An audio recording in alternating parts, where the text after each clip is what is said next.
Halo, pernah nggak sih kepikiran soal janggut bagi pria dalam Islam? Ini topik yang sering banget jadi obrolan kan? Ada yang bilang wajib, ada yang bilang sunnah.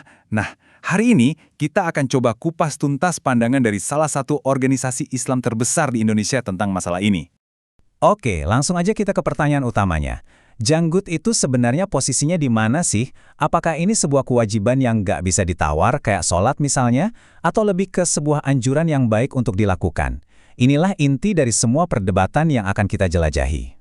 Gini, dalam hukum Islam ada beda besar antara sesuatu yang wajib dengan yang sunnah. Kalau wajib itu artinya harus dikerjakan, dan kalau ditinggalin ya dosa. Sementara sunnah itu dianjurkan, kalau dikerjakan dapat pahala, tapi kalaupun enggak, ya nggak apa-apa, nggak berdosa. Nah, paham bedanya ini tuh kunci banget buat ngerti alur berpikir Muhammadiyah. Oke, sekarang ayo kita bedah bareng-bareng. Kita nggak cuma akan lihat apa sih keputusan Muhammadiyah, tapi yang jauh lebih menarik, kita akan telusuri bagaimana mereka bisa sampai ke kesimpulan itu. Jadi ini bukan soal opini semata, tapi soal metodologi yang sistematis. Setiap pembahasan kayak gini, kita harus balik ke akarnya kan, ke sumber utamanya. Dan untuk kasus janggut ini, ada sebuah hadis yang sangat populer dan jadi pusat dari seluruh diskusi. Nah, ini dia teks hadisnya. Hadis ini sahih, diriwayatkan oleh Bukhari dan Muslim, jadi sumbernya sangat kuat. Perintahnya kedengarannya lugas banget kan? Peliharalah janggut. Menariknya, Muhammadiyah sama sekali nggak mengabaikan hadis ini. Justru, mereka menjadikannya titik awal untuk analisis mendalam. Tunggu dulu. Mungkin Anda bertanya-tanya kalau ada perintah sejelas ini dari Nabi, bukankah itu seharusnya otomatis jadi wajib? Pertanyaan yang sangat bagus. Dan disinilah kita akan melihat betapa pentingnya sebuah metodologi penafsiran.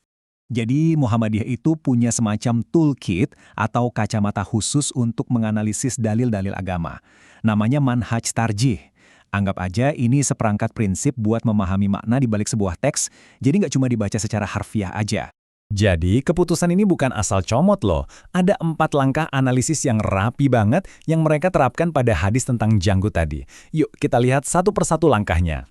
Yang pertama, dan ini penting banget, dalam ilmu hukum Islam, kalau ada kata perintah atau dalam bahasa Arabnya amr, itu nggak otomatis artinya wajib.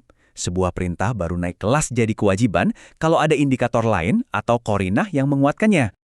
Oke, lanjut ke langkah kedua. Biasanya nih, kalau sesuatu itu wajib dalam agama, pasti ada peringatan keras atau ancaman kalau kita meninggalkannya. Contohnya, ancaman bagi yang meninggalkan sholat. Nah, dalam kasus janggut, ancaman spesifik seperti itu nggak ditemukan di hadis-hadis lain. Ini jadi indikator kuat kalau perintahnya lebih bersifat anjuran. Langkah ketiga, kita lihat lagi deh teks hadisnya. Di sana kan ada alasannya atau illatnya, yaitu berbedalah kalian dari orang-orang musyrik. Nah, menurut Muhammadiyah, ini kuncinya. Perintah ini terikat dengan konteks zaman itu, di mana tujuannya adalah membangun identitas visual yang khas bagi komunitas muslim yang baru. Dan ini langkah terakhir yang menurut saya cerdas banget. Muhammadiyah itu membedakan mana yang urusan ibadah murni atau ibadah mahdhah yang aturannya sudah baku dan nggak bisa diubah seperti sholat. Dan mana yang urusan sosial atau penampilan yang disebut muamalah. Janggut ini masuk kategori kedua yang sifatnya lebih fleksibel dan bisa menyesuaikan dengan konteks zaman dan budaya. Setelah melewati 4 saringan analisis tadi, barulah Majelis Tarjih Muhammadiyah sampai pada sebuah kesimpulan, sebuah putusan hukum atau fatwa yang sangat jelas dan spesifik tentang janggut. Jadi kesimpulannya gimana? Coba kita lihat tabel ini. Menurut Muhammadiyah, memelihara janggut hukumnya sunnah, artinya dianjurkan dan baik dilakukan. Kalau mencukurnya sampai habis, makruh, nggak disukai tapi ya nggak sampai haram juga. Terus kalau cuma dirapihkan, mubah alias boleh-boleh saja. Jelas banget kan pembagiannya? Oke, jadi apa sih pelajaran besarnya dari semua ini?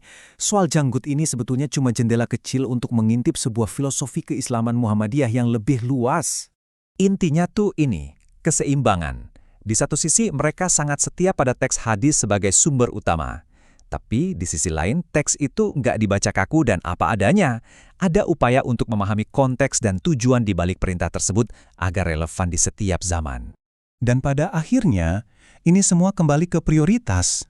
Penampilan luar itu bisa jadi simbol, tapi jangan sampai mengalahkan substansinya. Yang paling utama itu ya tetap nilai-nilai yang lebih dalam, ketakwaan, akhlak yang baik, dan apa yang bisa memberikan kebaikan bagi masyarakat luas. Dan sebagai penutup, saya mau meninggalkan satu pertanyaan buat kita renungkan bersama.